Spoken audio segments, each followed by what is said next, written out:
Yang pokok dalam wudu itu ada 4. Sisanya sunnah. Awas, kalau yang 4 ini tidak sempurna maka batal wudunya. 1. Faghsilu wujuhakum, basuh wajahnya. 2. Wa aydiyakum ilal marafiq, ini yang sering keliru.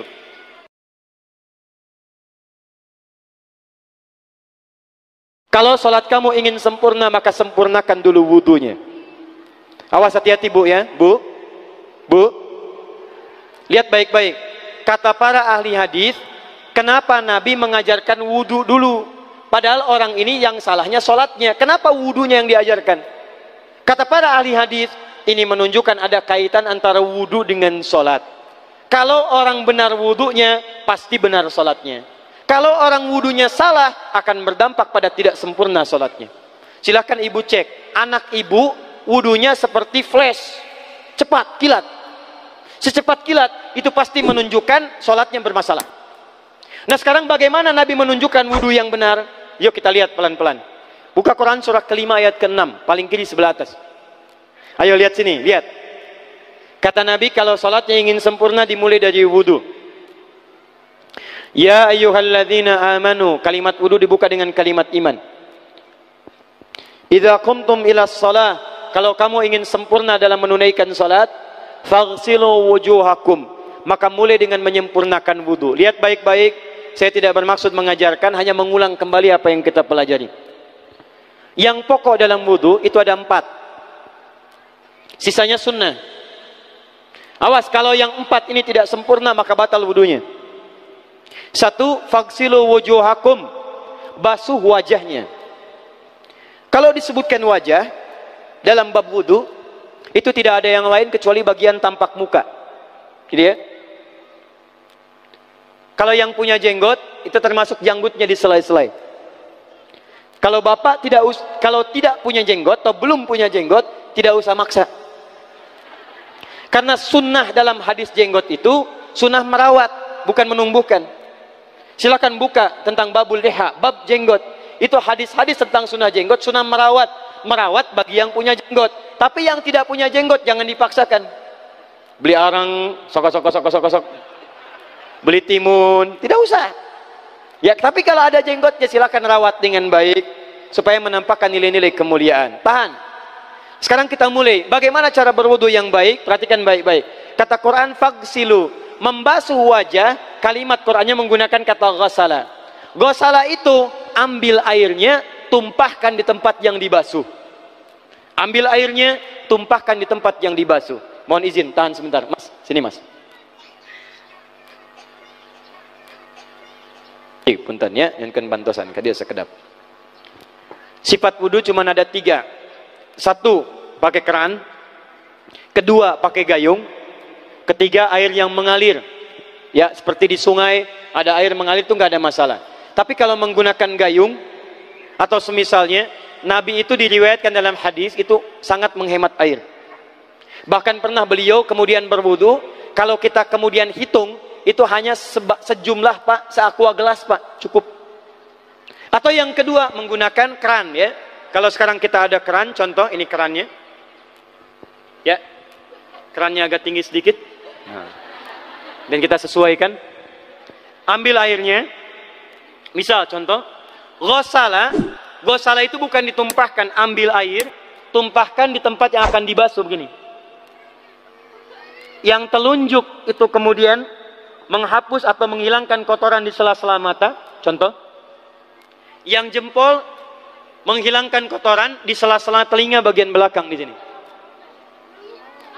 Ya. Jadi kalau misalnya saya mulai ambil airnya, kemudian saya tumpahkan di sini, yang telunjuk membersihkan di jari-jari di sini, di sela-sela mata. Yang jempol kemudian membersihkan di sela-sela di bawah telinga sini. Kemudian di selesai. 1. Tahan sebentar ya, ini praktek dulu sebentar. 2. Wa aydiyakum ilal marafiq, ini yang sering keliru. Dan tangan sampai siku. Ingat, tangan bahasa Arabnya yadun. Tapi dalam ibadah itu selalu diberikan batas. Misal, ini kafun, ini asabi', ini sampai sini ruslun. Sampai sini, Bapak Ibu sekalian, ini namanya mirfaq, zamannya marafiq. Sampai sini katif. Dari sini ke sini itu yad, tangan. Dalam bab salat, bab wudu, bab ibadah, tidak pernah Al-Quran dan hadis menyebutkan tangan kecuali diberikan batasnya. Contoh, kita saat akan takbir, Allahu Akbar. Lihat An-Nasai nomor hadis 886. Kata Nabi, fawadu'a kaffahul yumna. Maka orang salat itu meletakkan telapak tangan yang kanannya alal yusra, di punggung yang kirinya. Jadi begitu takbir, Allahu Akbar, yang kanan meletakkan di punggung kiri. Apa batas meletakkannya? Cuman sampai 3. 1, yang telapak ke punggung begini, jadi boleh begini. Yang kedua, pergelangan ketemu pergelangan begini. Rusgun ala rusgin. Jadi begitu takbir, Allahu Akbar, ini boleh. Tapi nggak usah diukur Pak ya, jangan telat. Allah. Pas, cepat. Boleh nanti lebih sedikit ke sini. Yang tidak boleh, awas, ini dilarang dalam hadis. Yang tidak boleh kata Nabi, jangan engkau bersedekap seperti orang sombong. Kata para ulama bagaimana? Ketika tangannya bertemu dengan mirfaknya begini. Ah, ini awas, sedekap yang dilarang, hati-hati. Kadang-kadang ada orang menes ke puncak subuh-subuh sholatnya begini. Ya, awas nih. Cuman 3, kalau tidak begini, begini, atau begini. Dan saat mengangkat itu cepat Pak. Hadisnya cepat. Fawadu'a. Fa itu di ilmu nahu harfu atfin rabitin baina syai'aini bila hudud. Huruf yang menyambungkan dua peristiwa tanpa jeda, cepat. Jadi antara mengangkat dengan meletakkan, langsung angkat Allahu Akbar. Tidak ada gerakan lain. Maaf, saya tidak bermaksud menyalahkan. Saya alhamdulillah ada koleksi 1235 kitab hadis. Saya mencari gerakan dari ngangkat ke meletakkan begini, tidak menemukan gerakan lain. Karena itu jangankan hadis-hadis yang sahih, di kitab hadis palsu pun pemalsu hadis tidak tertarik memalsukan hadis ini. Saking jelas, jadi saat mengangkat langsung begini. Kenapa saya penting terangkan? Karena ada sebagian saudara-saudara kita merasa tidak enak, Ustadz, kalau saya takbir masa kiri duluan, sedangkan kiri kurang bagus, yang bagus kanan. Saya mah pengennya begini aja lah, begitu takbir kanan duluan baru tutup dengan kiri. Jadi begitu diangkat Allah, kanan masuk, kiri begini tutup. Kadang-kadang kaki naik dikit. Nah, itu maaf, saya tidak bermaksud menyalahkan, tapi saya belum menemukan hadisnya. Dan pemalsu hadis pun tidak tertarik memalsukan hadis ini karena saking jelasnya, angkat tutup. Jelas ya? Nah, sekarang lihat sini. Dalam bab wudu, bahasa Qur'annya mengatakan wa aidiakum ilal marafiq, dari tangan sampai siku. Ila dalam ilmu nahu harful ghayah, huruf yang menunjuk pada tujuan, batas dari ke. Ana minal an sa'adhab min Menes ila Bekasi. Saya setelah ini akan pergi dari Menes ke Bekasi. Jadi saya berangkat dari mana? Menes. Tujuannya kemana? Bekasi. Tujuan dalam bahasa Arab menggunakan ila, harfu ghayah. Dari Menes ke Bekasi. Menes ila Bekasi. Dalam wudu, lihat. Aidiakum ilal marafiq, ila sampai siku. Bukan dari siku ke tangan. Jadi saat kita mengambil air wudu, ambil airnya, tumpahkan dari sini ilal marafiq sampai ke siku ke sini. Balikan lagi ke depan. Jadi bukan kerannya dibeginikan, sikunya dibeginikan, takut, bukan. Jadi bukan siku diteruskan ke bawah. Yang tepat itu ambil airnya, kemudian basuh dari sini sampai dengan ke sikunya. Hati-hati, ini ada maknanya. Dan jika benar di hadis Muslim, jika orang wudunya benar seperti ini, maka bersamaan dengan jatuhnya air wudu itu, jatuh pula dosa-dosa dan kotoran yang melekat pada anggota tubuhnya. Tidak cukup dengan amin, nanti kita lihat dulu. Teruskan, saya baru caranya dulu nih. Awas. 3. Wamsahu biru'usikum. Wamsahu, lihat. Untuk wajah pakai gosala, basuh. Tangan gosala, basuh. Tapi ketika berpindah pada yang ketiga, wamsahu, berubah jadi masaha. Tahan sebentar ya. Calik ke lecep, calik. Duduk sini aja, Lihat sini. Ya, pilih. Duduk di sini atau ngapus. Ah, sudahlah. Datang sendiri, nulis sendiri, ngapus sendiri, luar biasa. Cuman di menes ini. Ini awas, ini penting ini Bu ya, penting. Saking pentingnya susah dihapusnya tuh. Dah sini aja. Masaha. Masaha. Sudah.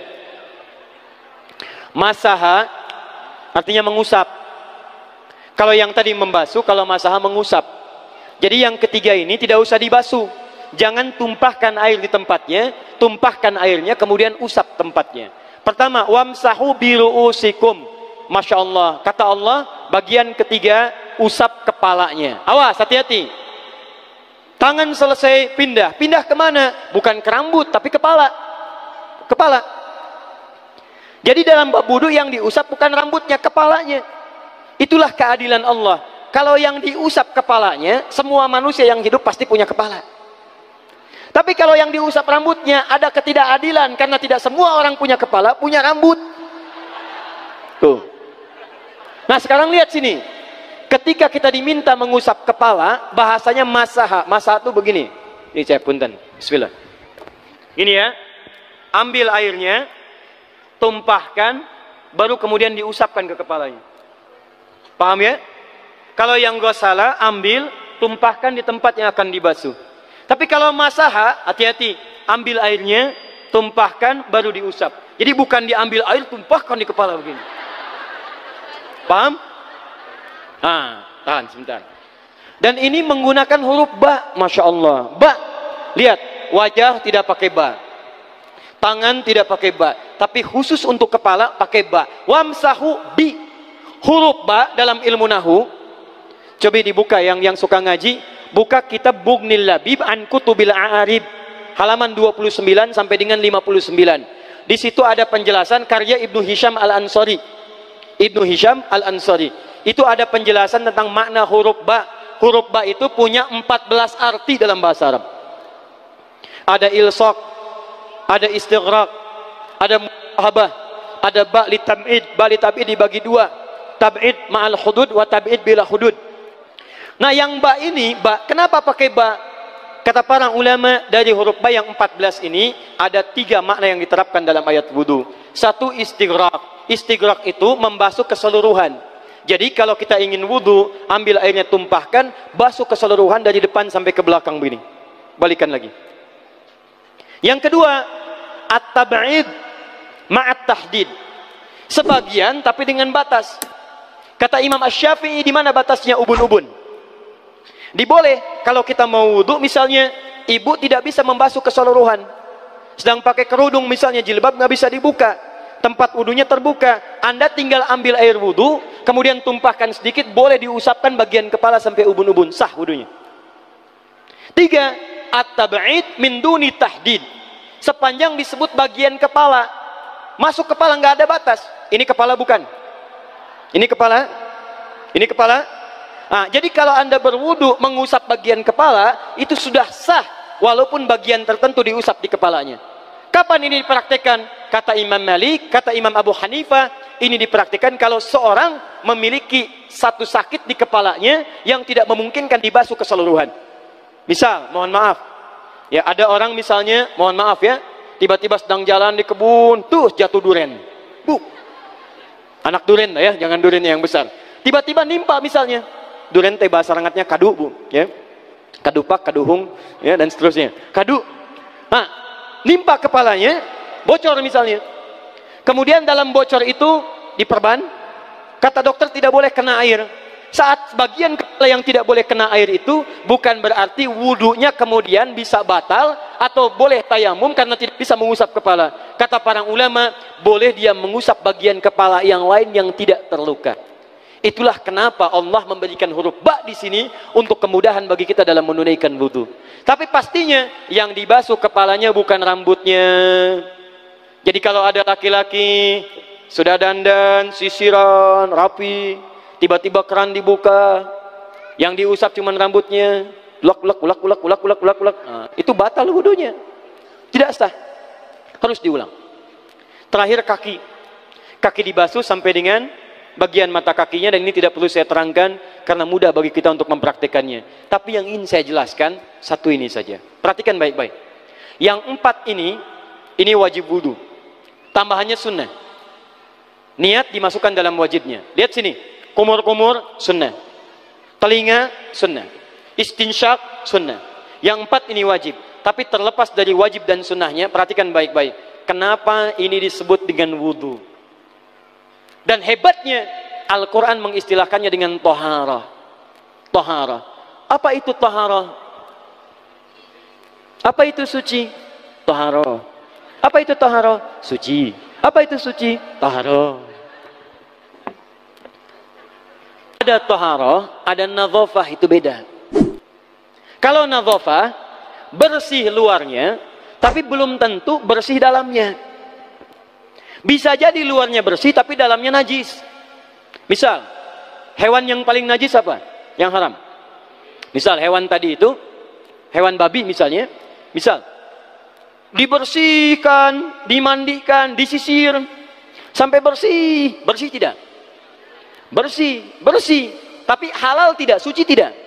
Tidak. Al-khinziru nadhifun walakinnahu ghairu tahir.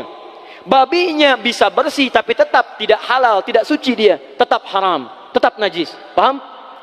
Tapi kalau bersih luarnya dan suci dalamnya, maka kalimatnya berubah dari nadhafah jadi toharah. Toharah. Orangnya disebut dengan tahir. Kalau rajin dikerjakan disebut dengan mutatahhir. Wudu dalam Quran disebut dengan toharah.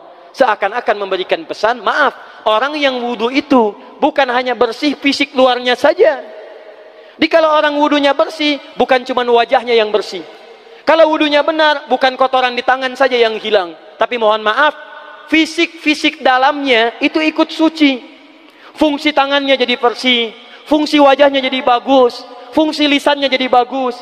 Makanya kata Nabi, kalau orang benar wudunya bersamaan dengan air wudu yang menetes, maka tumpahlah kotoran-kotoran di bagian fisik-fisik tubuhnya. Jadi kalau kita benar wudunya kumur-kumur, kukumur, masukkan, misalnya masukkan, keluarkan, bersamaan dengan keluarnya air itu, maka kotoran-kotoran di lisan pun ikut keluar. Tangan dibasuh, bersamaan dengan dibasuhnya tangan, fungsi tangan yang kotor-kotor itu ikut hilang. Hadis Muslim. Makanya orang yang setelah selesai wudu dia berdoa, apa wudunya? Apa doa wudunya? Asyhadu anna ilaha wa asyhadu anna Muhammadan Allahumma minat waj'alni minal, lihat sini, minal mutatahhirin, minat tawabin. Lihat. Bapak Ibu kan baru wudu, tapi kenapa doanya selesai taubat?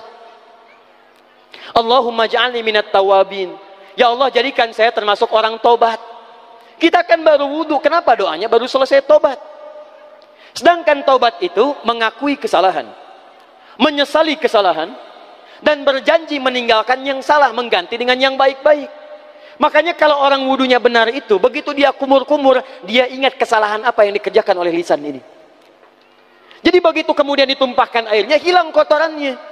Maaf, yang suka mencela wudu, selesai wudu tidak akan mencela lagi karena tobat dari celaan. Makanya kalau wudu Anda benar, coba ingat-ingat, siapa korban dari lisan Anda yang tajam itu?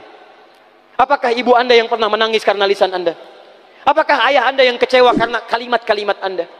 Apakah tetangga Anda yang menjauhi Anda karena kata-kata kotor Anda? Kalau tiap hari Anda wudu, tapi kemudian lisan Anda masih kotor juga, ada yang salah, Anda cuma menghabiskan air untuk menghilangkan kotoran di lisan. Itu tanda pertama. Tangan basuh. Makanya orang yang wudunya benar, tangannya tidak akan berbuat yang kotor lagi sampai ke ujung kakinya. Karena itulah ibadah ini disebut dengan wudu, seakar dengan kata dau. Kata para ulama, mereka sebagian mengatakan dau artinya cahaya, dau artinya sinar, dau artinya al-husnu, baik budi pekerti. Kalau orang benar wudunya, bertambah sinar di tangannya, sinar di wajahnya, sinar di lisannya. Apa sinar itu? Di dunia sinar-sinar amaliyah kebaikan, sifat-sifat baik, di akhirat pancaran-pancaran kemuliaan. Satud'a ummati yaumal qiyamati ghurral muhajjalin. Akan dipanggil umatku di hari kiamat dengan banyak cahaya melekat di tubuhnya. Tangannya ada cahaya, matanya ada cahaya, wajahnya bercahaya, kakinya bercahaya. Cahaya apa itu? Kata Nabi, min atharil wudu, dari bekas wudunya. Jadi kalau kita benar wudunya, itu kita jadi orang baik. Ada cahaya kebaikan dalam diri kita. Itu yang disebut dengan tawabin. Makanya kalau bapak ibu tiap hari wudu, Allahumma ja'alni minat tawabin, tapi mulut tidak tobat, tangan tidak tobat, kaki tidak tobat, ada yang salah dengan wudunya. Waj'alni minal mutatahhirin, jadikan saya orang bersih dan suci. Jadi kalau selesai wudu, pakaian bersih, wajah bersih, tangan bersih. Ini pakaian bersih, pakai jas, pakai dasi, tapi tangan tidak bersih, korupsi juga, mencuri juga, menipu juga, ada yang salah dalam wudunya. Kalau kita bisa mengerjakan wudu ini dengan baik, maka naik status kita. Disebut sebagai, langsung oleh Al-Quran, disebut hamba yang dicintai oleh Allah subhanahu wa ta'ala. Di Quran surah kedua Al-Baqarah ayat 222. Saya tutup. Lihat ayatnya. Di ujung ayatnya. Innallaha yuhibbut tawwabina wa yuhibbul mutatahhirin.